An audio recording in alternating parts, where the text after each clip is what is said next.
Philippe Chiabodeau retrouve Guy Boyard, administrateur de la Fédération de pêche d'Indre-et-Loire et fin pêcheur de la technique du Mormanier. Philippe explique à Guy qu'il optera aujourd'hui, en raison de la faible profondeur de l'étang, pour une monture peu plombée. Écoutons. Alors Guy, c'est pas la première fois que je viens dans cette région, parce que je connais bien Alain Delalande, que tu connais aussi. Bien sûr. Hein. Cet étang, tu m'en parles un peu? Oui, alors donc c'est un plan d'eau fédéral. C'est sur le sud du département, à Acé. C'est un plan d'eau qui sert exclusivement à faire du grossissement de poissons et de la redistribution de poissons sur les plans d'eau gérés par la fédération et les cours d'eau d'Indre-et-Loire. Alors tu es administrateur de cette fédération, bénévolement? Oui, oui. Je suis administrateur, nous sommes 15 membres, et bon, j'ai préféré me tourner vers ce plan d'eau parce que c'est quelque chose que j'aime bien. Hein, donc on a toute une palette. Tout à l'heure on va faire notre petit tour de pêche et puis tout à l'heure je t'expliquerai nos petits bassins à droite et à gauche. On fait des petits brochets, des petits gardons, des petites tanches. Alors comme tu es un spécialiste du Mormanier, moi j'adore aussi. On va y faire un tour. Tu me fais plaisir? Allez, on y va, je te suis. Je te ramène derrière du bateau, monsieur. J'ai pas mis les bottes. Ouais.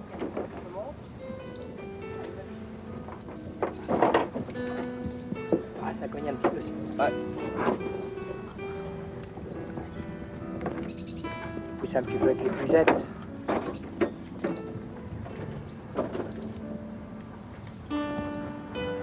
Allez, tu peux lancer ton moteur.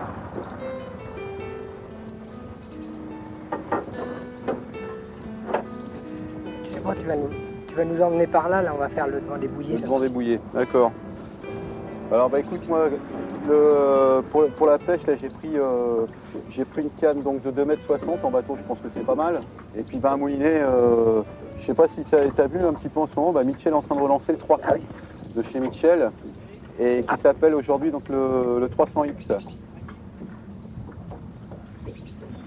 Ah oui, il n'a pas l'air mal, c'est tout récent. Là, oui. C'est tout récent. Et, oui, donc, ça manivelle méthode rétro finalement. Et voilà, exactement. Oui, mais c'est qu'ils font du bon matériel. Ils font du bon matériel. Et puis c'est donc quelque chose qui va être relancé là dans les nouveaux produits, quoi. Alors moi aujourd'hui j'ai pris comme matériel un ensemble Mitchell, donc Mormanier, avec un nouveau moulinet. Je ne sais pas si tu connais, la marque Mitchell ressort ce moulinet 300 qui existait avant, avec un design assez sympathique. Et donc ça sera bientôt dans le commerce, donc à destination de tous les pêcheurs de carnassiers, avec un autre modèle prévu derrière. Mais je pense que tu vas le connaître. Je ne le connais pas trop, apparemment c'est quand même très très récent, mais bon, à l'essai on devrait voir, mais je connais bien la marque. Ils ont des moulinets qui sont très performants au niveau de la récupération, qui sont doux au niveau du fonctionnement, donc c'est de la bonne qualité. Y a pas... Puis là je vois la petite manivelle méthode rétro qui est très bien, c'est très sympa ça. Ouais. Donc en plus s'il marche très bien en manier, tu pourrais te rattaquer tout à l'heure, je vais l'essayer quand même. Aucun problème, ça sera avec plaisir. La longueur me paraît à peu près correcte, surtout sur la pêche en bateau. On ne peut pas se promener avec des grandes cannes en bateau. Non. On est bien là, on va essayer de s'installer là, oui. Là, on va jeter vers le petit saut le pleureur, là, en principe. Pas de problème. Ça devrait aller. Le poids. Je vais mettre le poids. C'est peut-être mieux parce qu'il y a un petit peu de vent, donc. On va pas se laisser dériver de trop, oui. Voilà, tu vois, c'est pas très creux quand même ici. Mais bon, on devrait arriver à avoir une petite touche ou deux quand même. On va essayer de voir s'il n'y a pas un poisson. Allez, on va essayer.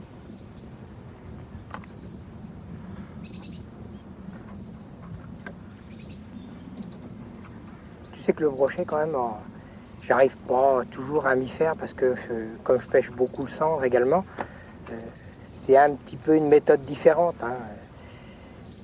Quand il s'agit du cendre, on laisse reposer un petit peu au fond, on est patient. Alors que le brochet, il faudrait se promener pratiquement tout le temps entre deux eaux et puis attendre qu'il se jette dessus. C'est vrai que les mœurs de ces deux poissons sont un peu différentes. Oui. On a un poisson comme le cendre, comme tu dis, qui est plutôt collé sur le fond, et un poisson comme le brochet qui vit plutôt entre deux eaux, en général. Oui, c'est un peu la différence. Le brochet, le jour où il est en train de manger, tu peux lui promener n'importe quoi entre deux eaux, il va venir. Alors que le cendre, même si c'est pas le jour où il mange, à force de l'agacer, on arrive à le décider. Le brochet, ça ne le dérangera pas. On va passer 25 fois de vent, il n'en voudra pas. Il faut essayer de s'approcher le plus près possible sous les bouillées, là. Parce qu'en principe, s'il y en a un dans le coin, dès que ça fait plof, il est tapé dessus. Voilà. Oui.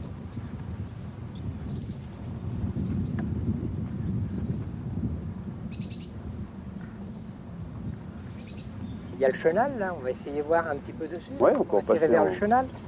Hein, tu peux essayer un petit peu par là? Pas de problème. On va se décaler un peu.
Tu détends ton fil, là.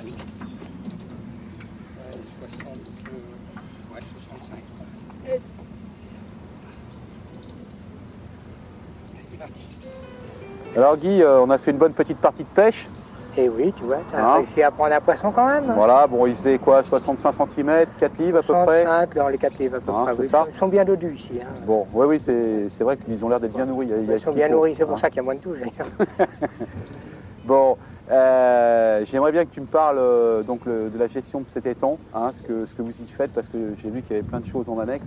Tu pourrais m'expliquer ça correctement en détail? Ah oui, alors, donc ici finalement, la pêche n'est pas ouverte. Hein. C'est un petit passe-droit que nous avons eu de la fédération, hein, parce que c'est un plan d'eau de grossissement justement pour les poissons. Alors, ici, on met tout ce qui est petits frottins, petits brochets, petits gardons, ainsi de suite à grossir. Alors, à l'arrière, là-bas, quand on est arrivé tout à l'heure, quand on a installé les bateaux à la cale, là-bas, tu as vu que tu as tout un tas de petits bassins. Oui. Alors ça, ce sont les bassins de naissance. Hein. De toute façon, ici, c'est une vraie pisciculture, D'accord. hein, qui est très très bien organisée. Elle a un petit peu plus de 20 ans. Hein, et donc derrière, il y a donc 35 bassins et qui produisent tout un tas de petits albins et surtout les saucicultures qui nous produisent énormément de petits brochons. C'est pour ça qu'on avait espoir d'avoir beaucoup de touches quand même, Ouais. sur des brochets de 30 à 40 cm à l'heure actuelle. Là. Mais bon, ils n'ont pas l'air bien décidés aujourd'hui. On va s'accoster. Là, il va falloir essayer de s'accrocher, là, oui. Allez. Alors tout à l'heure, je t'emmènerai faire un petit tour de l'autre côté, puis je te commenterai un petit peu les bassins derrière, là-bas. Donc tu as 35 bassins qui font le plus grand 2500 mètres carrés. Ah oui. Hein, et il y a autour de 7 hectares d'eau quand même en bassin. Hein, donc tu as ce qui est le fleuron de cette gestion, c'est les saucicultures, où on fait des petits figuerlings de 8-10 cm que l'on pêche au mois de mai. Alors quand on est arrivé, tu as vu que les bassins étaient à sec, À sec. Ouais. avec de l'herbe qui repousse. Et tout ça, ça favorise la naissance des brochetons. D'accord. On met à peu près une femelle et 2 mâles, voire 2 femelles et 3 mâles dedans, ce qui, suivant certains bassins, nous produit jusqu'à 5000 petits. Et avec quelle perte? On ne peut pas estimer la perte dans le sens où, si tu vas par là, au moment où on les pêche, on comptabilise. Quelquefois, à l'abaissement, on a quelques mortalités. Et alors, par contre, dans le plan d'eau, un grand plan d'eau de 35 hectares là, de grossissement, nous avons mis 7000 petits. C'est pour ça que j'espérais te faire prendre quelques sujets de 35-40 cm, avoir plus de touches, quoi, parce qu'en fin de compte, c'est le nombre de touches. Un beau poisson, ça vaut le coup, mais ce qui est intéressant, c'est le nombre de touches. Alors, à travers ça, malgré tout, on a aussi augmenté depuis quelques temps nos possibilités. Avant, les 35 bassins étaient affectés qu'à les saucicultures, mais on s'est rendu compte que finalement, en copiant un peu les pisciculteurs de métier, on a affecté plusieurs bassins à faire de la naissance de tanches, de carpes, de gardons et de rotangs. Alors, comme je t'ai dit, on va le pêcher le 8 décembre. On va faire donc l'inventaire de tout ce qu'il y a ici. On va trier tanches, carpes, brochets, ainsi de suite. Je te signale qu'en brochet, on attend autour d'une tonne 2, une tonne 3 de poissons. Oui, ça en fait quelques-uns. tous ces petits poissons-là, dès qu'il y aura une surface d'eau suffisante sur le plan d'eau, on videra les petits bassins là-bas et on mettra tous les petits alevins comme ça dedans à grossir, ce qui nous assurera l'année prochaine une bonne nourriture pour les brochets, les brochetons de 35-40 qu'on va trier comme ça, que l'on met dans le grand plan d'eau, qui fourniront les géniteurs de l'année suivante, et en plus une bonne production pour la fin de saison 2002 pour répartir dans tous les plans d'eau fédéraux. Donc le 8 décembre, on vide. On vide. On fait une répartition avec comptage et tout ce qui s'ensuit. Un comptage, pesage et ainsi de suite. Voilà, oui. Donc dans les bassins qu'on a vus annexes, oui, oui. Qui sont faits pour. Oui. Tu as vu toute l'organisation. Voilà, j'ai vu derrière. Bassin ciment avec arrivée d'eau sur chaque. Alors tu as vu l'eau qui tombe, hein, c'est un oxygénateur, avec des pelles, des répartitions. On met à peu près 500 kg par petit bac, c'est-à-dire que sur un grand bac, tu as 2 tonnes de poissons. Bon, on l'a stocké jusqu'à 18 tonnes de poissons là quand même. Donc après, ces poissons-là, destination des rivières, donc le domaine public. Hein, en combien de temps vous arrivez à faire toutes ces livraisons? On a quand même le matériel nécessaire. On a 3 camions, hein, on a un berlier qui transporte 650 kg de poissons, et puis un trafic 350, et puis un autre, je ne sais plus son nom, un autre, enfin genre boxer Peugeot qui fait 350 kg également. Donc il y a 3 gardes de la fédération qui sont affectés pendant toute la semaine à redistribuer ça partout. Tu me comprends, hein, la pêche, il faut qu'il y ait des touches. Alors bon, à partir de ce moment-là, tout ce qui se fait plus naturellement, on essaie de le compenser, tout en ayant une action au niveau du milieu pour refaire que ça se refasse normalement. Bien sûr, bien sûr. Et je suppose que vous gardez un certain nombre de géniteurs pour assurer une reproduction continuelle derrière. Ah bah oui, c'est ça. Hein. Donc on va trier, voilà, on fait notre petite tri, hein, on répartit dans les rivières et plans d'eau fédéraux, parce qu'on gère beaucoup de plans d'eau, hein, des beaux plans d'eau d'ailleurs, il faudrait qu'on ait le temps d'aller visiter. Donc pour en revenir à nos poissons, on va trier une poignée de beaux géniteurs, mélanger avec les petits alevins qu'on a dans nos petits bassins. Théoriquement, je pense que pour 2002, ça nous assurera certainement une très belle production. Et tout ça, c'est payé par les permis des pêcheurs, il ne faut pas l'oublier. Bien sûr. Bah, c'est une façon de leur rendre leur argent. Guy, merci beaucoup pour cette partie de pêche et toutes ces explications qui sont, je dirais, très importantes à savoir pour les pêcheurs. Et puis, je te dis à très bientôt avec l'heure de la pêche au bord de l'eau. Une autre petite séance. Sans aucun problème. On fera peut-être quelques cendres. Sans problème. À bientôt. À bientôt.